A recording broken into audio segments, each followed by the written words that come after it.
I think we are at the top of the half hour, so we'll go ahead and get started here. Um, I just want to welcome everyone again. I am Kelly George, the Director of Membership, Marketing, and Communications with the Wilderness Medical Society. Hi, I'm Gabby Glass. I'm the Director of Winter Conference and your staff liaison for the Fawm Fellowship. And we have just over 1,000 active fellows in the Academy of Wilderness Medicine, and we're excited that you are interested in joining this prestigious group of individuals. Whether you barely know anything about the Fawm or you're at the end of your journey and are close to obtaining it, we're glad that you're here and hope that this session will answer any questions that you might have. Today, we'll have the pleasure of hearing from two of your peers who will share their personal experiences earning their Fawm, Chance Sullivan and Gina Fuller. But first, we'll have a short overview of the certification from Lawrence LeBlanc, chair of the Fawm committee. Lawrence was a wilderness EMT prior to becoming a board-certified physician in both family and emergency medicine. He is also an associate professor for Christian Brothers University, clinical assistant professor for the University of Tennessee, and adjunct clinical faculty for Lincoln Memorial University. Lawrence is a longtime volunteer for the WMS. We're very appreciative of all his service and hours, and he's an avid hiker, sailor, and diver. Lawrence, please take it away. Thank you very much. All right, so give you all a little overview of the Fawm here, and then hopefully answer any questions you all might have. So how does it work? Well, first things first, you need to be a member of the WMS, and then you need to go and fill out the applications. Some of the things before you actually submit the application, you need to make sure that you have a kind of in degree in something medical. So you've already gone through your schooling. I myself had gone through and completed and had been working EMS for a couple of years when I began my Fawm, although I was actually in residency when I started it. I completed the Fawm before I had finished off my first year of residency. So I qualified as an EMT as opposed to as a physician, but you need to complete an in degree and have been working for at least 1 year before you hit submit on your application. Also, while you're kind of filling out that application, you need to be collecting credits. So we have core credits, elective credits, and experience credits. So we'll kind of talk about those here in a little bit. The core and elective credits are the ones that you get from attending classes, lectures, things like that, whereas your experience credits just kind of your daily life, and that goes on from before you ever even began the application process for your Fawm, whereas the elective and cores, that kind of clock starts after you pay your candidacy fee and begin filling out all your paperwork. So how do we know which courses are approved? Well, we do have a list on the website of all the courses that are out there that are available. And so through this list, you can actually look to see, hey, I'm trying to collect up my credits. Which ones will I get through applying or through going through a lecture series or attending a meeting? And as you can see, if you click on that simulate credit, you will get kind of a pop-up of all the different Fawm credits that are approved for that meeting. And then actually you'll even be able to see, hey, which ones do I need? So at the end of the day, if you attend all those lectures, how many credits will you come out with? So this is a good way if you're looking to see, hey, I need some credits in areas that I'm lacking. If I attend a course, how many credits will I get, and will I start filling in those holes? And that really becomes important later on in your Fawm as you're getting close to kind of maxing out your core and elective credits, and you're searching for what classes to take and how to fill in those holes. This is a great way to do that. After you attend the course, next we want to go in and claim your credits. So when you log in to the WMS website in the top right corner, you'll find your name. You can click on your name and then click on the Claim Fawm Credit button. And it will list all the courses that you have attended. And you click on the activity that you have attended there, and you'll get another pop-up. On this pop-up, click all the lectures that you've gone to. So if you attended a meeting that had a dozen lectures there, but you only attended a handful of them, you just click on the handful that you attended, and through that, once you hit submit, they get added to your core and elective credits. And so you can start building out however many credits you are still in need of there. We can also look at things like your journals. You can, as well as the podcast, you can collect, I believe it's up to a dozen credits here. So very similar to how you earned credits attending a lecture.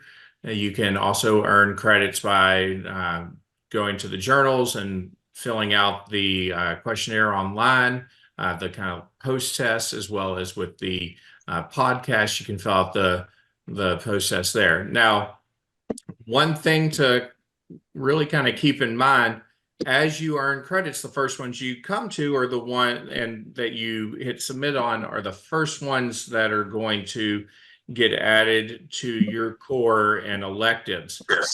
So seeing that you can only get a dozen credits from the journals and from the podcast, if you jump on real quick, get all dozen credits there, and you happen to only claim credits in electives and cores that are real easy to get, later on, when you are trying to find those hard to reach ones, you won't necessarily be able to go back to the journal and say, hey, I'm going to try and start plucking credits from a really kind of random or obscure journal that came out. So really leave this to the end. Leave the journals and the podcasts to the end of your core and elective credit collecting process so that you can grab those itty bitty little ones and twos that you really just couldn't find anywhere else.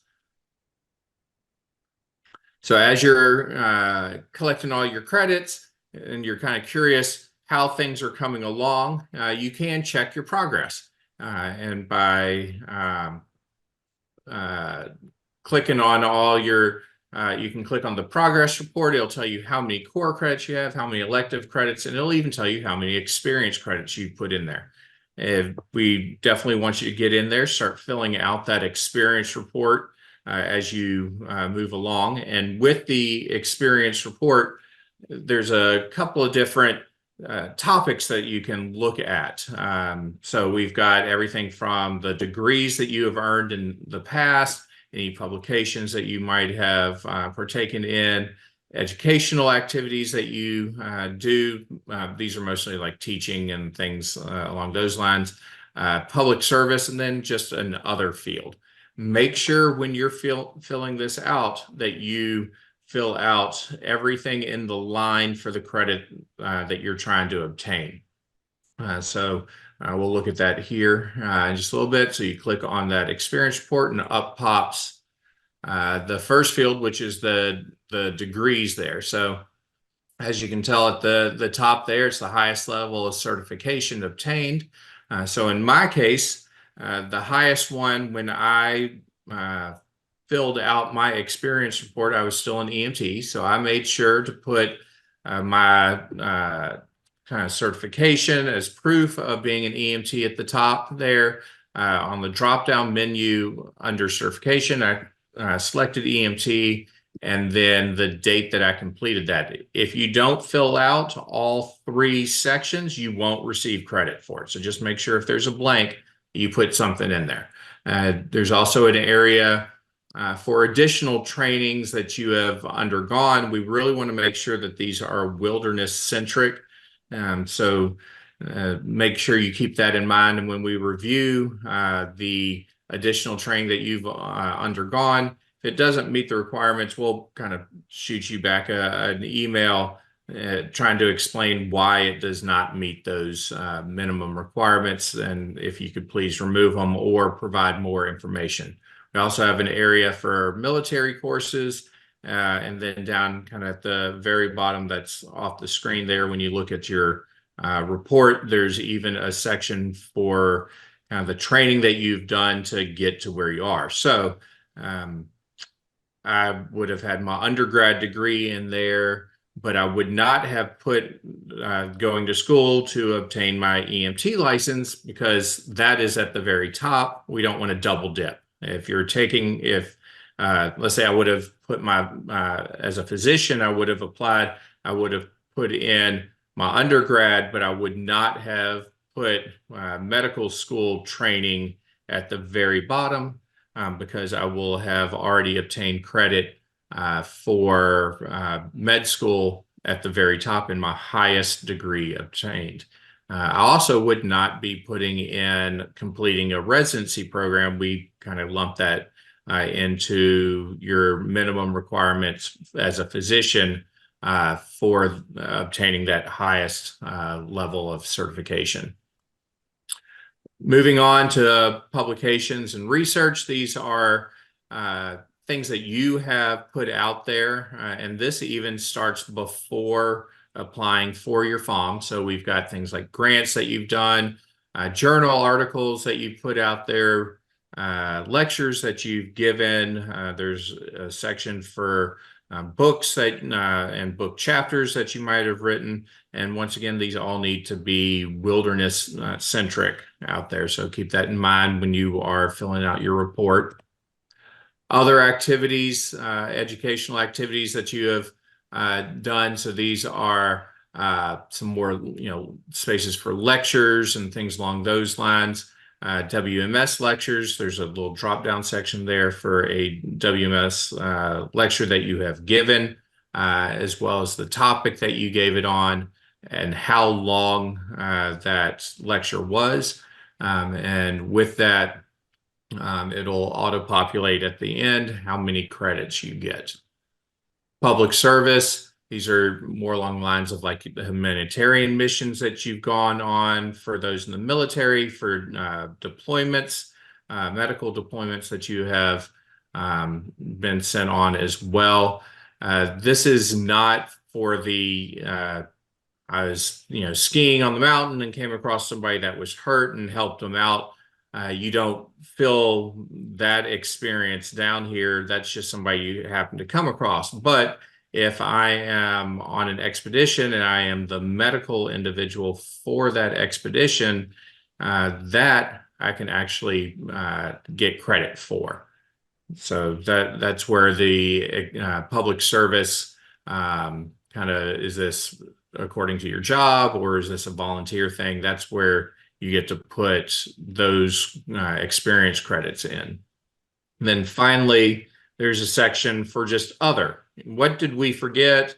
What doesn't neatly fall into one of the boxes at first glance? You can write it into the other section. A lot of times we'll shoot you back a message and say, oh, hey, this actually goes into this section that was earlier in the report. If that section's already filled out, then we don't continue adding credits. You max out in each group. And then once you've maxed out there, we can't keep adding credits there. But yeah, the other section is for just what doesn't fit anywhere else. But if we come across a better suited area for it, we might ask you to move it into that area. And if it still doesn't fit, we can even just give you credits in that section anyway. Make sure that as you move along from one section to the next, you click save so you don't lose all that hard work that you've put in there. And at the very end of collecting all your core and elective and experience credits, you'll submit it, and Gabby will begin the review of your application. You can begin filling out the experience credit report before you get all your cores and electives. So that's something early on that you can do, and start collecting all the information you may need before submitting it, and making sure you've got uploaded any supporting documentation. So if you ever have any questions about any of this, please make sure to email Gabby. She is very knowledgeable in this, and we'll be more than happy to try and answer any questions that you have. You can also jump on to Mobilize and connect with other people that are working on obtaining their Fawm, as well as individuals that have already obtained their Fawm. They might be able to help you out, or give you leads on how you can utilize your Fawm. And then finally, you've signed up for this webinar. It's great. We're glad that you're here. And here's a couple of upcoming webinars that we have going on, and even the credits that you can obtain by attending that webinar. So hopefully that'll help fill in some of those gaps for people looking for their core and elective credits. All right. So let me send this on back. So next up is Chance and Gina. They are both individuals that have gone through our program. And so please feel free to ask them any questions, and hopefully they'll give us a little insight into what they've been able to do with their Fawm as well. I'm happy to start. Okay. My name is Gina Fuller, and I just recently finished my Fawm. I finished it, I believe, I think Gabby sent me the email on like January 2nd of this year. So through sharing my experience in my Fawm journey with you all, I'm first going to tell you a little bit of why I pursued my WS membership and then ultimately my Fawm membership, because there's a chance that a lot of you here might not be WMS members either. When back in 2007, 2008, I was a scribe in an ER and pursuing my EMT, and I grew up in Winter Park, Colorado. I was very fortunate to be exposed to a lot of austere environments and outdoor recreation and atypical tough situations as a young person, and thought the world was that way. Like we all think the world is much like where we're raised, and then you go out and find that's not the case. So I was like, okay, I know what I want to aim for. And I remember one night, it's like 2 in the morning, I'm Googling wilderness medicine and found the WMS on the internet. I was like, oh my gosh, one day I'm going to do that. When I have a credential like EMT or PA or doctor, I'm going to do that. And after college, I did some things like raft guiding and glacier guiding and a bunch of other stuff that kind of exposed me to similar environments. And in the back of my head, I still always wanted to get into higher level medicine and pursue that direction with my life. And so when I was applying to PA schools, I remember looking at faculty members and similar things, trying to pick where I was going to go. And I ultimately applied to Yale's online program. And because there was one faculty member who was like living the life I wanted to live, she did a bunch of relief work, trauma surgery, emergency medicine, event medicine, and she was a member of the WMS. So ultimately, I went to that program. She became my mentor, and I reached out to her and was like, hey, I want to become a member of the WMS, and I want to start a wilderness medicine, austere medicine group at our school, because we don't have that yet. It's a new program, and I see other medical schools have that. So she helped me, along with the WMS staff, establish a wilderness medicine student interest group at Yale School of Medicine for online students, not in addition to the on-campus program. And so we were using Zoom before anyone knew what Zoom was, pre-COVID. So we had to get kind of creative with our strategies of how we couldn't practice a lot of tactile skills together. So we just kind of got creative about how to have like online meetings, find local events, people, tell people supplies to get, teach them how to tie knots and make splints in their living rooms on their family members and stuff. And then COVID happened. And so this is kind of like the part of my story where it's not going to be really totally relevant to how you can achieve your Fawm as well. So, but you'll probably be able to draw some parallels, at least, how you can get through current situations and modern day to achieve your Fawm. We just knew that the whole world was now relegated to Zoom, and we've been Zooming since before anyone knew what it was, and that maybe we could help people learn to connect during that current phenomenon.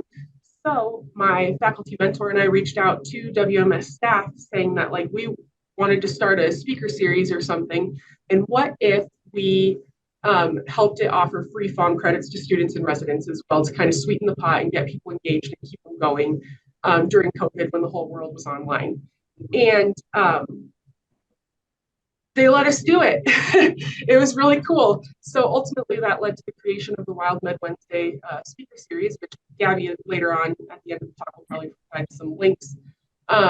And it's a once a month speaker series that gives students and residents free Fawm credits, and you don't have to be a student or resident to attend, you just get the credit. But that's how I ultimately achieved a lot of my Fawm credits during COVID. I went to a couple online conferences, and then through that whole process of networking with the WMS, of having to interact with a lot of other professionals as a student, learning how to reach out to other professionals in the field that I was interested in, learning how to produce some type of educational content for people that's meaningful and organized and logical so that people want to attend. I got to do a lot of networking, and through that, you know, I learned that networking seems so diffuse to me, that networking just means professional friendships and like work friends.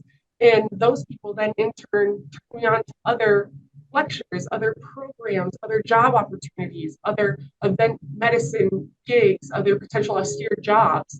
And so that by the time I went to my first in-person conference, it was just like meeting people in person for the first time after we've been friends for so long, which I know a lot of people had that experience in COVID.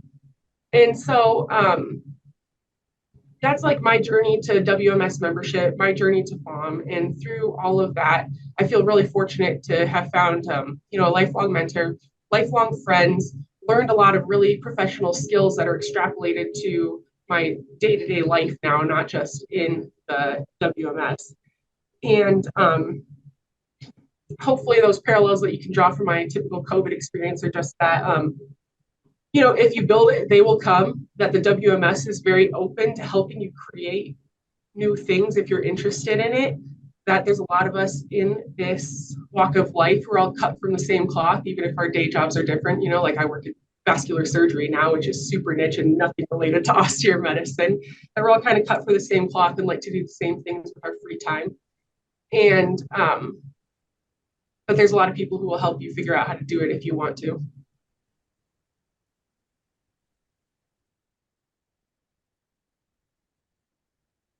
Thanks for sharing, Gina. I appreciate that. Chance, you want to go ahead? Yeah, thanks, Gina. That was awesome.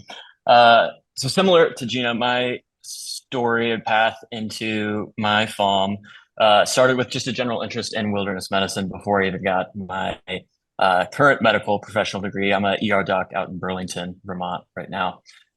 Before medical school, I worked as a guide out in Yellowstone and Grand Teton National Park, just leading backcountry trips with the thought and the goal of getting to medical school. But I just really enjoyed being outdoors like probably everyone else in this Zoom conference right now. And then as I went through medical school, I actually had the opportunity to take a fourth year wilderness medicine elective. And that was really eye-opening for me in the sense of just discovery that I could combine my side passions outside of medicine, being in the wilderness, with a career in medicine.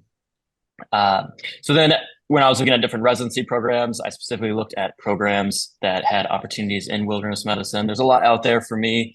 I went to the University of Vermont, which has been great, a lot of hands-on opportunities. And as I progressed through residency, attending WMS conferences, became more knowledgeable about the Fawm and started to think about how I could integrate that into my career as an attending. And as some of you have probably discovered, there's really two branches on how to go about getting your Fawm. The traditional format, which Lawrence kind of talked about all of the ways of acquiring all of your credits, or for the really ambitious, you could jam all of that into 1 year with a GME fellowship through the WMS. Gabby can correct me. I think there's like 15 programs that exist right now. The University of Vermont is one of them. where essentially we go through and jam all of those credits into 1 year, which was a huge perk for me because, as you can tell, there's a lot that's involved. The didactic, educational requirements, the hands-on requirements, and I was really hopeful to get all of that done as soon as possible. I was hungry for the knowledge. I wanted to become more adept and knowledgeable with some wilderness medicine topics, and I was really hoping to get more involved with things like expedition medicine and educational opportunities from a teaching format. And I really felt more than just like having the certification and the recognition of having a Fawm. I wanted to like actually be able to walk the walk and not just be someone who lectures but not really have the experiences. And I think the Fawm for me was a great way to actually get those hands-on experiences, not just for teaching, but also things like expedition medicine and some search and rescue opportunities that I can talk a little bit about later. So for me, it was a kind of a no-brainer decision, do the Fawm and jam it into 1 year, which is what, again, the GME fellowships accomplish.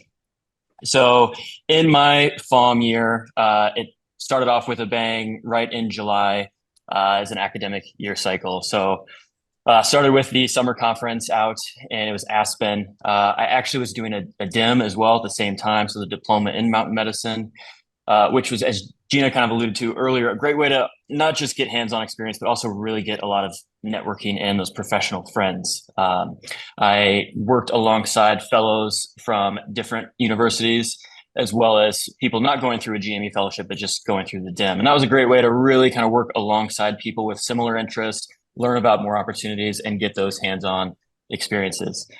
So that was July. Immediately put those skills to the test. The next week, flying out to Alaska, where I did a month-long expedition stint working in the Juneau ice fields for this research program. Essentially, researchers around the world that go study glacier formation and climate science in these ice fields out in remote Alaska.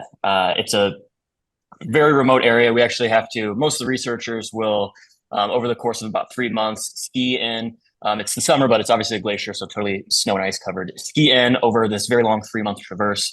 Docs or PAs will come out and provide medical coverage because you're in a very remote area.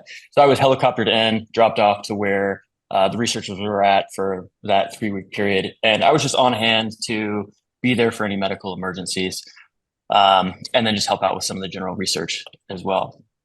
So that was my first couple months as part of the Fawm with my fellowship year, and then came back to Vermont, was just working some shifts as a general emergency medicine doc, also working search and rescue and helping teach some courses for some of the community search and rescue members here in the Burlington, Vermont area. And then in winter, I did both the winter conference, which was out in Tahoe. I think that year I helped out with a splinting conference or a workshop as well. So lots of great opportunities to not just attend, but actually lead conferences and talks. And then after that, flew down to Argentina and worked in Aconcagua, which is the highest peak outside of the Himalayan range, about 21,000 feet. And it's a really unique opportunity in the sense that it's really the only mountain, to my knowledge, that every climber has to have a permit, but then get medically cleared along the way. So obviously, a big peak like that, you need to have a good acclimatization profile. And there's 3 different clinics along the way that are staffed by docs with wilderness medicine experience that evaluate each climber and clear them to go on. And then, of course, we respond to all the medical emergencies there. So that was a really cool experience in getting some hands-on altitude medicine. I saw everyone from people who had no business being at altitude, no preparation, obviously a lot of illnesses associated with that, to like world-class mountaineers. Nims Purja was down there, cleared him, and saw like a lot of HAPE cases, a lot of AMS, frostbite, all sorts of things you would see associated with high altitude medicine. So that was January of my Fawm year, and then came back to Vermont, did some more, general shifts in the ER, working search and rescue. And then summer came along, went back out to the summer conference, and then finished up my DIM, which was with Mount Rainier, which is a great opportunity again to be able to get some more hands-on experiences. And then let's see, I had to write down some stuff because it was a pretty jam-packed year. Oh, and then I just finished up and submitted. It hasn't hit the press yet, but the online publication is posted now. I actually wrote up a case report about one of the cases I had in Argentina with a guy that had both concurrent high altitude pulmonary edema and an MI that presented just kind of atypical. And I'll save the story for you all that as you want to read that. Hopefully that gets out really soon. So as you can see, it was a really jam-packed year and not going to be for everyone. It's obviously just certain people who have the time to be able to do the GME fellowship. But of course, you don't have to be doing a GME fellowship. You can do all of those same experiences as part of your Fawm adventure, probably just more spread out, unless you happen to have a job that has a lot of flexibility with your schedule. Now I am still working at the University of Vermont as just a normal attending physician, helping out with some educational opportunities and electives for medical students and the residents. Still work with search and rescue, and then continuing to get involved in expedition medicine. I have a trip coming up in December to Orizaba in Mexico, another big peak down there. And that's with Wild Med Adventures, an organization that's affiliated with the WMS. So for anyone interested in getting some hands-on learning experience, you can find their links through the WMS's website, Wild Med, or send me an email. Happy to tell you more about that. But yeah, as you can see, it was a great way for me to be able to, one, really get some fundamental knowledge, hands-on experience, and lots of opportunities to actually put those skills to work. And happy to take any questions that any of you have about any of that.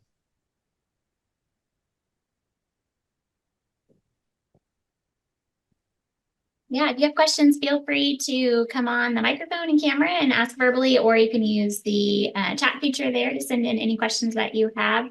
While we're waiting for some of those to come through, so Chance and Gina, what would you say was, if someone asked you, why did you pursue your Fawm? What would you say? And then what is the biggest thing that you've gotten out of it? I would say that I pursued my Fawm because it was a neat way to meld my personal passions with my career. Working in higher level medicine is a pretty time consuming, demanding thing. And so I think it's a cool opportunity, as is the other programs that afford diplomas and certificates, to combine the two. And it's kind of like a fun way to put a professional title on your fun time. It's like, then no one can question it. You're like, oh, sorry, I have WMS stuff to do. They're like, oh. At least it works at my job. Hey, I'm Mike Metzgen. I've been oh, I'm sorry. Go ahead.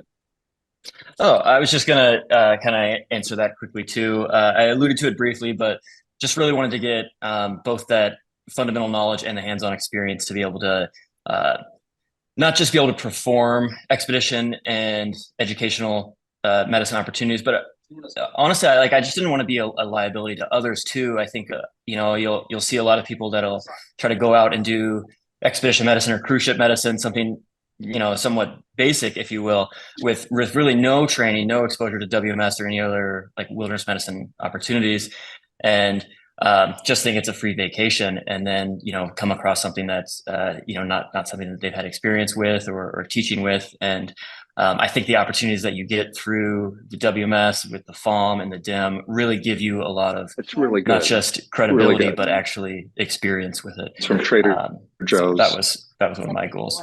Quite tasty. If you don't have a question, if you don't mind just muting yourself. I heard some conversation about Trader Joe's, which is always fun, but we'll try to keep it most helpful. I think there was someone that had a question though, so if you want to come on, feel free to unmute yourself and ask that question. I think it's also really tough to get on the job training in remote settings, because like Chance said, you cannot be a liability. Like, you have to have the skills to go do whatever activity you're doing, which is a whole technical skill set, physical endurance skill set in itself, typically, whether you're diving, whether you're doing that 3-month trek on a glacier. And then you also have to have the medical knowledge, and you have to have enough experience with it to then go and freestyle with it. And when you're in these austere settings, yeah, we have a lot more GPS stuff available to us now as an internet and stuff. But for the most part, you don't. So you also have to have it all like locked in here to then be able to freestyle it, because you're not going to be able to go look it up to date. You're not going to be able to go like grab a textbook. And so these programs afford you that knowledge without having to go attempt to get hired in a job. And it also makes you competitive because you acquired that knowledge base on your own with a pretty rigorous curriculum on top of that.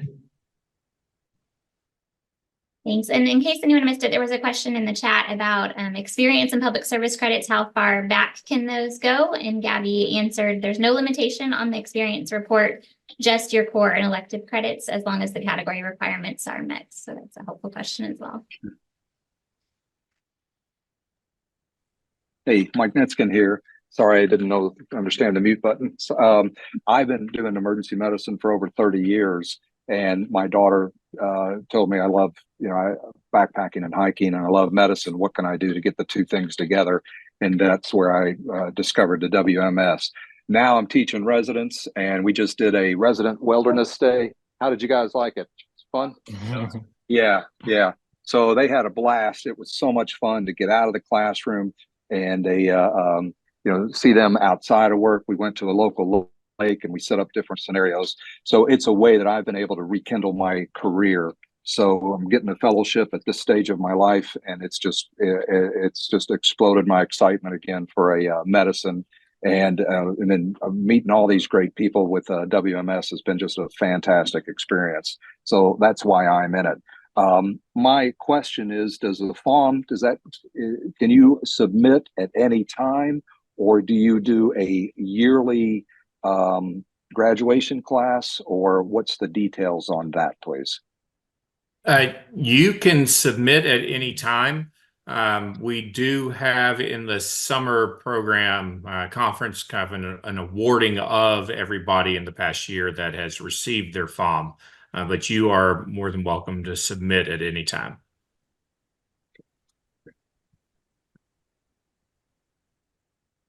Thank you for sharing a little bit about your experience. We enjoyed meeting you recently and are so glad to hear that you're having a good experience so far.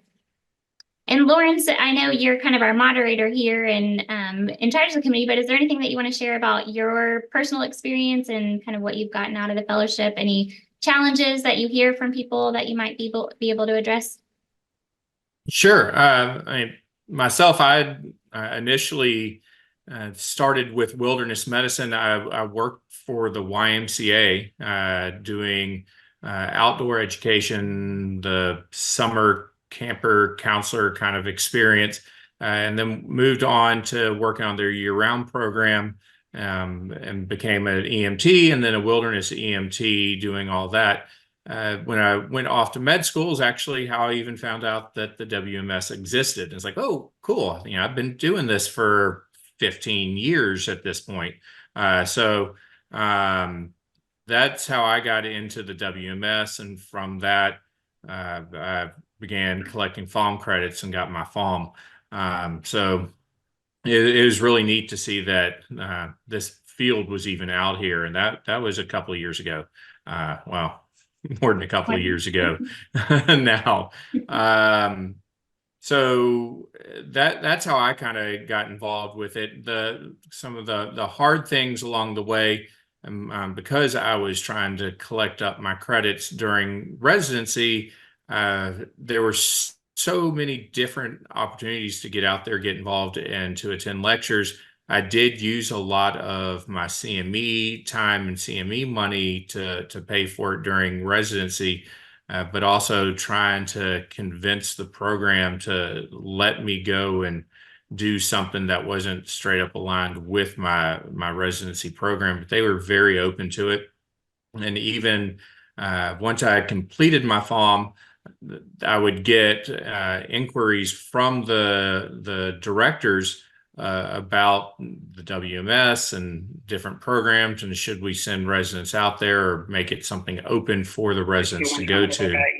And when people would apply for the residency program or even some of the other fellowship programs, and they'd put wilderness medicine on them on the their applications, because we are a small group, I would often get questions from the directors. Hey, do you know this person? Have you ever met them? And things along those lines. So we are a small group, so you do get to meet a lot of people at the conferences and a lot of networking that way.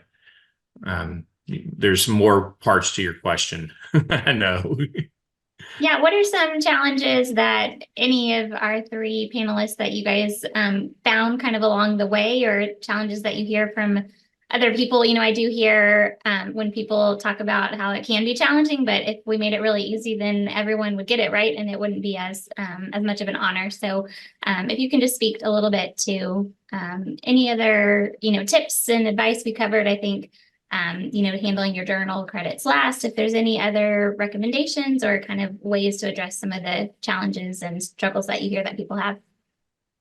Yeah, some of the challenges that I really hear from people are obtaining the hard to reach credits. So that's why it's important to do your journals last, do the podcast last, going after those credits. We do offer through the Fawm committee a lot of these kind of lectures, and we try to tailor them towards those harder to reach credits, because the big conferences that we tend to hear kind of a lot of repeat credits out there. It's a lot of great material, new material that comes along, but the credits tend to overlap a lot. So we're trying to spread out. So the biggest thing I hear from people is, how difficult it is finding some of those harder to reach credits. And that's why it's important to leave your journal credits to the end. And I do know for myself, when I was going after my Fawm, that was one of the hard things. Back then, we didn't get credit for journals, and we didn't even have webinars, I don't think, back then. So I would get, up into like the 80s, 90-hour credits, trying to get to that 100-hour mark at the end, and just trying to find some of those harder to reach ones. That's where it got frustrating. So keeping an eye out is something that's important for any of the candidates, I think. Yeah, and I'll send the link through the chat here too. I know one way that I've heard people kind of getting those last few credits is doing the online lectures. And so if you want to head to that link, that's a great place to check out any of the past recording conference sessions that we've had, and you can actually search by Fawm ID. So I know that's another way of getting those kind of harder to earn credits at the end toward there. Chance and Gina, anything to add as far as struggles that maybe your challenges that y'all face during your journey and how you can help other people? Yeah, I would additionally say that printing out your Fawm report, because I think Lawrence covered that you can like print out your credit report, and like it's like all of the Fawm credits, core and elective, that you can get, and it says whether you've gotten them or not, or if you've got 2.5 out of the 4 for that section. And so I'd say it's pretty essential to print that out so that you can plan out your last few credits to make sure that you use your resources appropriately, like your journal articles and the online lectures that are available, and maybe some other like niche extra sessions at a conference or something, so that you use them appropriately and don't end up with nothing to get like that one Wisteria credit or something. Yeah, I found the website extremely well organized with how it just spells out exactly what your deficiencies are for everything. So as you go through and do all the experiences and opportunities that you're really excited about, and formulate all of that into the experience spreadsheet, you're going to find that you'll have like just a handful of things that you need to pick up. And that's where you can really, hone into podcasts, some of those journal articles, and that really just rounds out the whole experience. On my end, one struggle that I had was just time. I just had finished residency, and was really optimistic on trying to getting this done in that 1-year fellowship period.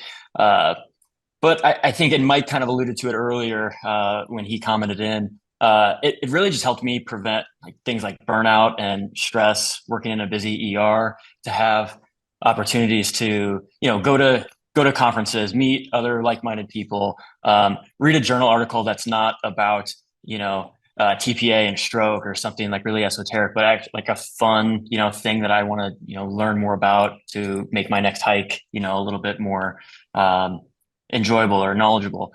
So I think that's a way to just really kind of stay inspired, or at least help me stay inspired on top of it. I think a lot of people are starting this more often as students now also. I think kind of because they're hitting that point of like finding something fun but still medical related, like you were saying, Chance. So a lot of them reach out to me because they are missing the experience credits necessary, not even having a hard time hitting those last couple core credits because they're just starting out in their careers.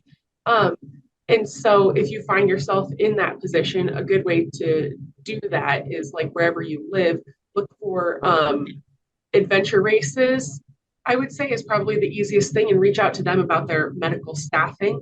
And if they have opportunities for you to volunteer or work with them, seems to be the best place to start, or joining a local search and rescue team. And also, part of the experience report is lecturing. So I set up a lot of my lectures, both for med students and then within my residency program that kind of focused on wilderness medicine and cases that we would see. So that's another way to kind of build that experience report. Plus, it builds your CV for when you're applying, after residency or after your training. It shows, hey, I've been out there, I've been lecturing people, I've been teaching people, and that definitely does help. Yeah, and Gabby also shared adventure races, ski patrol, search and rescue. If there's anyone else on who has already added in some experience credits, so we invite you to share. Feel free to add into that discussion. I think there's some posts within Mobilize on that as well.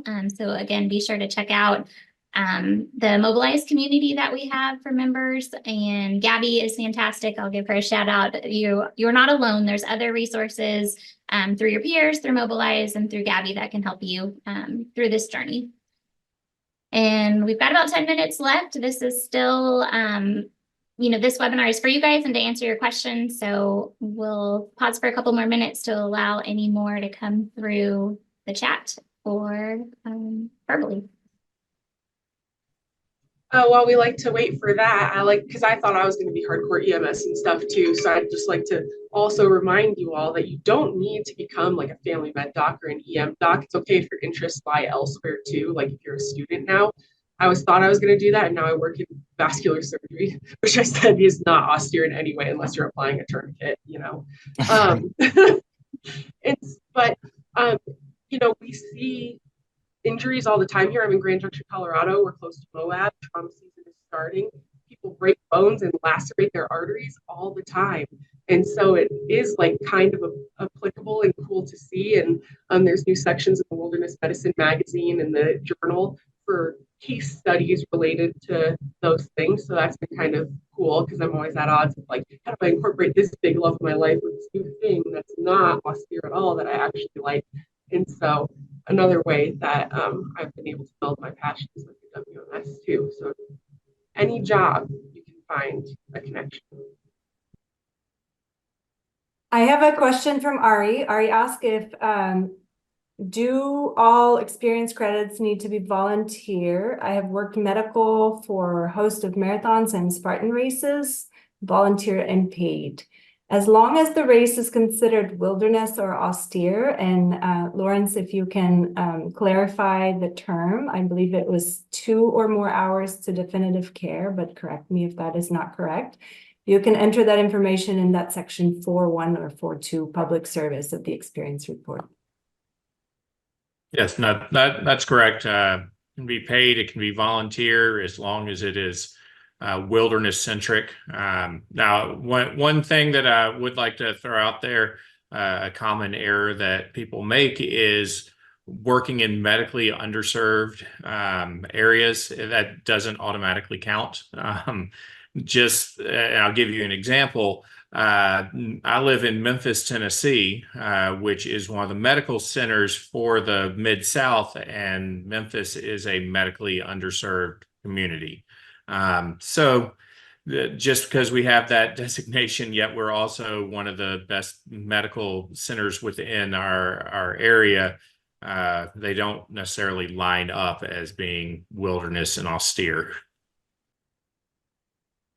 And there was a question about nurses, and there actually were quite a few nurses at every conference that we have. I know one thing that our president, Jen Dow, likes to say is that we're a degree agnostic organization, and we do have a fellowship or fellow directory on the website, and that does have not everyone's credentials, but those who do write it. And so you can even search by credentials if you're just curious, but you will see, I will say, a ton of variety. We've got people doing all sorts of different things, and everyone is welcome and encouraged for sure.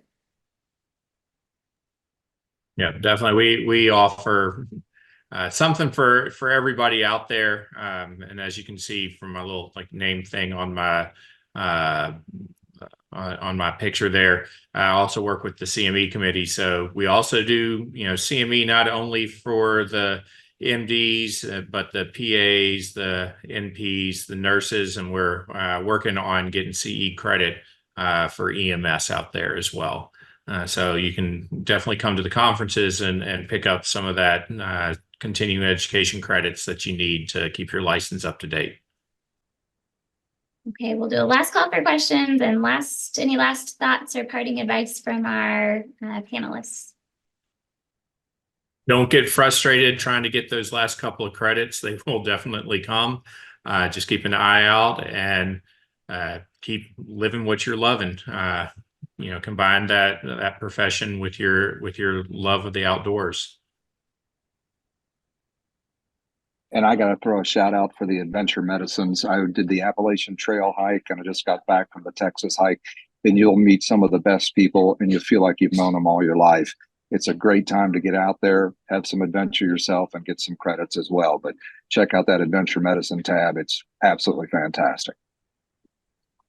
Thanks, Michael. Yeah, we've got upcoming trips to Costa Rica and the Appalachian Trail, so would love to see some of you guys join us for those. And usually every other year, once a year, we also do a trek to Nepal and the British Virgin Islands. So lots of fun stuff to look forward to.